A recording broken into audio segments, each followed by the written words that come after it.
Jio strategic സർക്കിളുകളിൽ India നാറ്റോയിൽ ചേരുന്നതിനെക്കുറിച്ച് വളരെ കാലമായി അഭ്യൂഹങ്ങൾ നിലനിന്നിരുന്നു.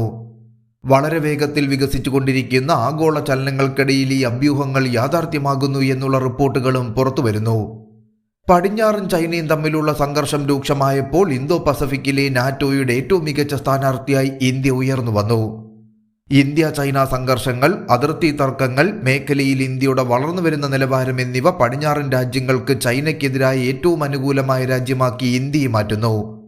US ഹൗസിന്റെ ചൈന സെലക്ട് കമ്മിറ്റി ഇന്ത്യയെ നാറ്റോ പ്ലസ് ചട്ടക്കൂടിന്റെ ഭാഗമാക്കാൻ ശുപാർശ ചെയ്തതോടെ ഈ ഊഹാപോഹങ്ങൾ വീണ്ടും സജീവമായി. പ്രധാനമന്ത്രി നരേന്ദ്രമോദിയുടെ വാഷിംഗ്ടണിലെ ഉന്നതതല സന്ദർശനത്തിന് തൊട്ടുമുമ്പായിരുന്നു ഈ നീക്കങ്ങൾ അരങ്ങേറിയത്. ഇന്ത്യ ഉൾപ്പെടുത്തുന്നതിനായി നാറ്റോ പ്ലസ് വിപുലീകരിച്ചുകൊണ്ട് തായ്വാന്റെ പ്രതിരോധം ശക്തിപ്പെടുത്തുന്നതിനുള്ള നയനിർദ്ദേശം സെലക്ട് കമ്മിറ്റി ഏകകണ്ഠമായി അംഗീകരിച്ചിരുന്നു. റിപ്പബ്ലിക്കൻ, ഡെമോക്രാറ്റിക് അംഗങ്ങൾ ഏകകണ്ഠമായി അംഗീകരിച്ച ഈ കമ്മിറ്റി ശുപാർശ ആഴത്തിൽ ധ്രുവീകരിക്കപ്പെട്ട അമേരിക്കൻ കോൺഗ്രസിൽ പോലും ഇന്ത്യയെക്കുറിച്ചുള്ള ഉഭയകക്ഷി യോജിപ്പിനെ പ്രതിഫലിപ്പിക്കുന്നു. ഇന്തോ പസഫിക്കിൽ ചൈനയുടെ സ്വാധീനത്തെ സന്തുലിതമാക്കുന്നതിൽ ഇന്ത്യയുടെ പങ്ക് വിഭാവനം ചെയ്യുന്ന വാഷിംഗ്ടണിലെ മാനസികാവസ്ഥയുടെ നേർചിത്രമായിരുന്നു ഈ ശുപാർശ. കൂടാതെ അമേരിക്കയും ചൈനയും തമ്മിൽ ഒരു സംഘർഷമുണ്ടായാൽ ഇന്ത്യയുടെ സജീവ പങ്കാളിത്തം തേടാനുള്ള അമേരിക്കയുടെ തന്ത്രവും ഈ നീക്കം പ്രതിഫലിപ്പിക്കുന്നു. എന്നാൽ നിലവിലുയരുന്ന $1 മില്യൺ ചോദ്യം ഇന്ത്യ നാറ്റോയിൽ ചേരണമോ അഥവാ ചേരാ എന്ന അടിസ്ഥാന നിലപാടിൽ നിന്ന് ഇന്ത്യ പുറത്തു കടക്കണോ എന്നതാണ്. മറ്റു രാജ്യങ്ങളുടെ യുദ്ധത്തിൽ ഏർപ്പെടുക എന്ന ആശയത്തോടെ ഇന്ത്യ എപ്പോഴും വിമുഖത കാണിച്ചിട്ടുണ്ട്. ഇന്ത്യ നാറ്റോ അംഗമാകുന്നതിനെ ചൊല്ലി അഭിപ്രായങ്ങൾ വരുന്നുണ്ടെങ്കിലും ഇന്ത്യ നാറ്റോ ചട്ടക്കൂടിൽ ചേരുന്നതിന്റെ ഭാഗമായി ഇന്ത്യക്കുണ്ടാകുന്ന ഗുണങ്ങളും ദോഷങ്ങളും ഇന്നത്തെ വീഡിയോയിൽ നമുക്കൊന്ന് വിശദമായി നോക്കാൻ ശ്രമിക്കാം. നോർത്ത് അറ്റ്ലാന്റിക് ട്രീറ്റി ഓർഗനൈസേഷൻ അഥവാ നാറ്റോ എന്നത് 31 രാജ്യങ്ങളുടെ ഒരു സൈനിക സഖ്യമാണ്. പ്രധാനമായും അമേരിക്കയും ചില യൂറോപ്യൻ രാജ്യങ്ങളും. നാറ്റോ പ്ലസ് അഥവാ നിലവിൽ നാറ്റോ പ്ലസ് 5 എന്നത് ആഗോള പ്രതിരോധ സഹകരണം വർദ്ധിപ്പിക്കുന്നതിനായി നാറ്റോയെയും മറ്റ് 5 രാജ്യങ്ങളായ ഓസ്ട്രേലിയ, ന്യൂസിലാൻഡ്, ജപ്പാൻ, ഇസ്രായേൽ, ദക്ഷിണ കൊറിയ എന്നിവയെ ഒരുമിച്ച് കൊണ്ടുവരുന്ന ഒരു സുരക്ഷാ ക്രമീകരണമാണ്. കൂടാതെ എതിരാളികൾക്കെതിരെ നിലകൊള്ളുന്ന ഈ വലിയ സഖ്യത്തിൽ ചേരാൻ അമേരിക്ക ഇപ്പോൾ ഇന്ത്യയെ ക്ഷണിച്ചിരിക്കുന്നു. അടുത്തിടെ നാറ്റോയിലെ അമേരിക്കൻ സ്ഥിരം പ്രതിനിധിയായ ജൂലിയൻ സ്മിത്ത് ഇന്ത്യൻ സർക്കാർ ആവശ്യപ്പെട്ടാൽ ഇന്ത്യയുമായി കൂടുതൽ ഇടപഴകുന്നതിനായി നാറ്റോയുടെ വാതിൽ തുറന്നിട്ടിരിക്കുകയാണെന്ന് പ്രസ്താവിച്ചിരുന്നു. വിശാലമായ ആഗോള സൈനിക സഖ്യത്തിലേക്ക് ഇത് വ്യാപിപ്പിക്കാൻ നിലവിൽ പദ്ധതിയില്ലെന്നവർ ഊന്നിപ്പറഞ്ഞുവെങ്കിലും തീരുമാനമെടുക്കൽ പ്രക്രിയയുടെ പന്തിപ്പോൾ ഇന്ത്യയുടെ കോർട്ടിലാണ്. എന്നാൽ ഒരു തീരുമാനത്തിലേക്ക് കടക്കുന്നതിന് മുൻപ് നാറ്റോയിൽ നിന്നും ഇന്ത്യക്ക് എന്തൊക്കെ ഗുണങ്ങൾ ലഭിക്കുമെന്ന് നമുക്കൊന്ന് ചർച്ച ചെയ്യാൻ ശ്രമിക്കാം. നാറ്റോ പ്ലസ് അംഗത്വം നാറ്റോയുടെ വിപുലമായ ശൃംഖലയ്ക്കുള്ളിൽ അറിവ്, ബുദ്ധി, വൈദഗ്ധ്യം എന്നിവയുടെ സമ്പത്തിലേക്ക് പ്രവേശനം നൽകുന്നു. നാറ്റോ അംഗരാജ്യങ്ങൾ രഹസ്യാന്വേഷണങ്ങൾ പങ്കിടുകയും സുരക്ഷയുമായി ബന്ധപ്പെട്ട കാര്യങ്ങളിൽ വിവര കൈമാറ്റത്തിൽ ഏർപ്പെടുകയും ചെയ്യുന്നു. ഈ സഹകരണം പങ്കിട്ട ഇന്റലിജൻസ്, മുൻകൂർ മുന്നറിയിപ്പ് സംവിധാനങ്ങൾ, സാധ്യതയുള്ള ഭീഷണിയെക്കുറിച്ചുള്ള വിശാലമായ ധാരണ എന്നിവയിൽ നിന്നും പ്രയോജനം നേടുന്നതിന് രാജ്യങ്ങളെ പ്രാപ്തമാക്കുന്നു.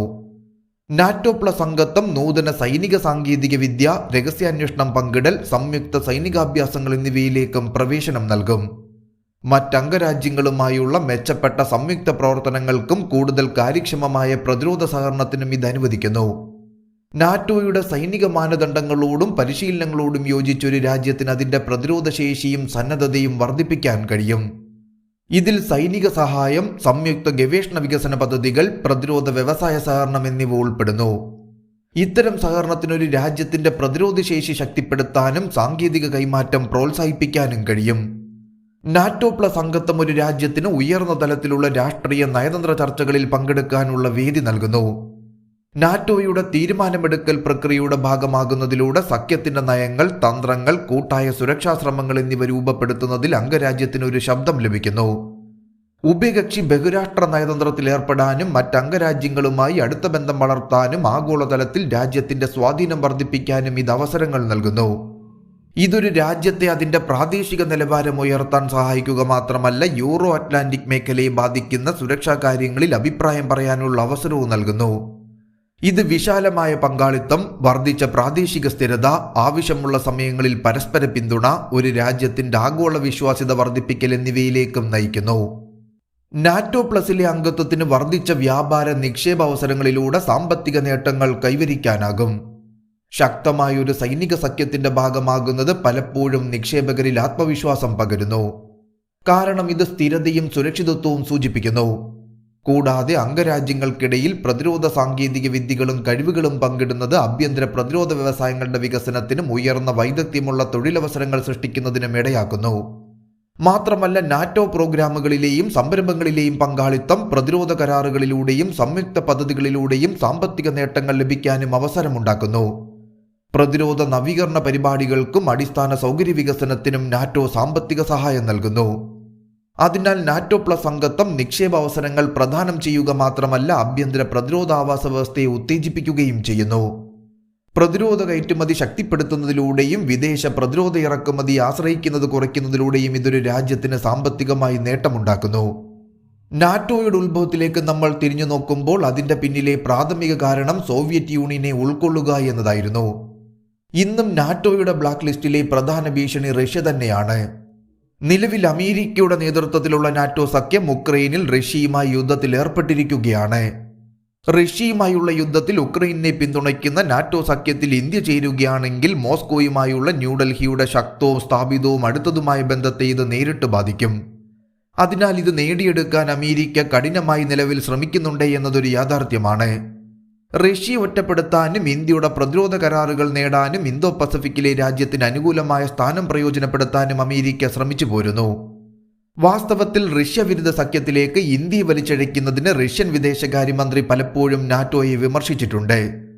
നാറ്റോ പ്ലസ് അംഗത്വം ഇന്ത്യക്ക് റഷ്യയുമായുള്ള പഴയതും മികച്ചതുമായ ബന്ധത്തെ നഷ്ടപ്പെടുത്തുകയും ഇത് ഇന്ത്യയുടെ ഊർജ്ജ പ്രതിരോധ മേഖലകളെ പ്രതികൂലമായി ബാധിക്കുകയും ചെയ്യുന്നതിനാൽ ഇന്ത്യ ഈ ഓഫർ സ്വീകരിക്കാൻ സാധ്യതയില്ലെന്ന് വിശ്വസിക്കപ്പെടുന്നു. നാറ്റോ പ്ലസ് അംഗത്വത്തിൽ വിദേശ നയങ്ങളും പ്രതിരോധ നയങ്ങളും സഖ്യവുമായി ചേർന്ന് വിന്യസിക്കുന്നത് ഉൾപ്പെടുന്നു. മറ്റംഗരാജ്യങ്ങളുമായി ഏകോപിപ്പിക്കുകയും കൂടിയാലോചിക്കുകയും ചെയ്യേണ്ടതിനാൽ തീരുമാനമെടുക്കുന്നതിൽ ഒരു രാജ്യത്തിന്റെ സ്വയംഭരണാധികാരത്തെ ഇത് പരിമിതപ്പെടുത്തുന്നു. അതിനാൽ നാറ്റോ അംഗത്വം ഇന്ത്യയുടെ തന്ത്രപരമായ സ്വയംഭരണത്തെയും ബാധിച്ചേക്കാമെന്ന് ഇന്ത്യ വിശ്വസിക്കുന്നു. അറിയപ്പെടുന്ന തന്ത്രപരമായ സ്വയംഭരണാധികാരം കാരണം America, Russia, Iran, Saudi Arabia മുതലായ വിരുദ്ധ ക്യാമ്പുകളുമായുള്ള ബന്ധം ഒരുമിച്ച് കൊണ്ടുപോകാൻ ഇന്ത്യക്ക് കഴിഞ്ഞിരുന്നു. റഷ്യൻ S-400 ഡിഫൻസ് സിസ്റ്റം വാങ്ങുന്നതിന് അമേരിക്ക കാറ്റ്സ് ഉപരോധം ഒഴിവാക്കി നൽകിയ ഒരേ ഒരു രാജ്യം ഇന്ത്യയാണ് എന്നതും ഏറ്റവും ശ്രദ്ധേയമാണ്. ഇന്ത്യയുടെ തന്ത്രപരമായ സ്വയംഭരണം അതിന്റെ ദേശീയ താൽപര്യങ്ങളാൽ നയിക്കപ്പെടുന്നു. ഉക്രൈൻ സംഘർഷകാലത്ത് വില കുറഞ്ഞ റഷ്യൻ ക്രൂഡ് ഓയിൽ വാങ്ങാൻ ഇന്ത്യ പാശ്ചാത്യ സമ്മർദ്ദം തള്ളിക്കളഞ്ഞിരുന്നു. നാറ്റോ അംഗത്വം ഇന്ത്യയുടെ തന്ത്രപരമായ സ്വയംഭരണത്തെ ഗുരുതരമായി ഇല്ലാതാക്കുകയും ഇന്ത്യയുടെ ദേശീയ താൽപര്യങ്ങളെ വ്രണപ്പെടുത്തുകയും ചെയ്യും. നാറ്റോ പ്ലസിന്റെ ഭാഗമായി അംഗരാജ്യങ്ങൾ അവരുടെ ദേശീയ താൽപര്യങ്ങൾക്കെതിരായി പല പരിഗണിക്കാത്ത സംഘടനകളിലും പങ്കെടുക്കാൻ ബാധ്യസ്ഥരാകുന്നു. കൂടുതൽ നിഷ്പക്ഷമോ ഇടപെടാത്തതോ ആയ നിലപാട് നിലനിർത്താൻ താൽപര്യപ്പെടുന്ന രാജ്യങ്ങൾക്ക് സംഘർഷങ്ങളിൽ കുടുങ്ങിപ്പോകാനുള്ള ഈ അപകട സാധ്യത ഒരു പോരായ്മയായി മാറുന്നു. അതിനാൽ ഒരു അംഗമെന്ന നിലയിൽ അമേരിക്കയുടെ ആഗ്രഹങ്ങൾക്കനുസൃതമായി പല സംഘടനകളിലും ഇന്ത്യ അകപ്പെടാൻ സാധ്യതയുണ്ട്. ഇത് ഇന്ത്യക്ക് സൈനികമായും സാമ്പത്തികപരമായും നഷ്ടങ്ങൾ സമ്മാനിക്കാനുള്ള സാധ്യതകൾ വളരെ വലുതായിരിക്കും. അമേരിക്കയുടെ ശത്രു രാജ്യങ്ങൾക്കെതിരെ ഉപരോധം ഏർപ്പെടുത്താനും അവയെ പിന്തുണയ്ക്കാനും നാറ്റോ ഇന്ത്യയോട് ആവശ്യപ്പെടാനും സാധ്യതയുണ്ട്. അതിനാൽ റഷ്യ, ഇറാൻ, മറ്റ് നിരവധി ആഫ്രിക്കൻ രാജ്യങ്ങൾ എന്നിവ പോലെയുള്ള ഇന്ത്യയുമായി ആഴത്തിലുള്ള തന്ത്രപരമായ താൽപ്പര്യമുള്ള രാജ്യങ്ങൾ ഉൾപ്പെട്ടേക്കാമെന്നതുകൊണ്ട് നാറ്റോയുമായി ഇന്ത്യ സഹകരിക്കാനുള്ള സാധ്യതകൾ വളരെ വിരളമാണ്. നിലവിലൊരു വലിയ ആഗോള ശക്തിയാകാനുള്ള വളർച്ചയുടെ പാതയിലിരിക്കുന്ന ഇന്ത്യയെ സംബന്ധിച്ചിടത്തോളം വിദേശ സംഘടനകളിലും സംഘർഷങ്ങളിലും ഏർപ്പെടുന്നത് വിനാശകരമായിരിക്കുമെന്ന് ഇന്ത്യ കണക്കുകൂട്ടുന്നു. യഥാർത്ഥത്തിൽ നാറ്റോ അംഗത്വത്തിന് അതിൻ്റെതായ ഗുണങ്ങളും ദോഷങ്ങളുമുണ്ട്. അതിനാൽ നാറ്റോ പ്ലസിൽ അംഗമായി ചേരണോ വേണ്ടയോ എന്ന് തീരുമാനിക്കേണ്ടത് ഇപ്പോൾ ഇന്ത്യയാണ് എന്നതാണ് സത്യം. അങ്ങനെ സംഭവിച്ചാൽ, അതായത് ഇന്ത്യ നാറ്റോയിൽ ചേരുന്നത് നിസ്സംശയമായും നമ്മുടെ കാലത്തെ ഏറ്റവും വലിയ ഭൗമരാഷ്ട്രീയ വിപ്ലവമായിരിക്കും. റഷ്യ, ഇറാൻ പോലെയുള്ള രാജ്യങ്ങളുമായുള്ള മികച്ച ബന്ധം കാരണം ഇന്ത്യ നാറ്റോയിൽ ചേരാനുള്ള സാധ്യത വളരെ വിരളമാണ്. കൂടാതെ നമ്മുടെ സ്വയംഭരണാധികാരം കൈവിട്ട് ഇന്ത്യ ഒരു നീക്കവും നടത്താറുമില്ല.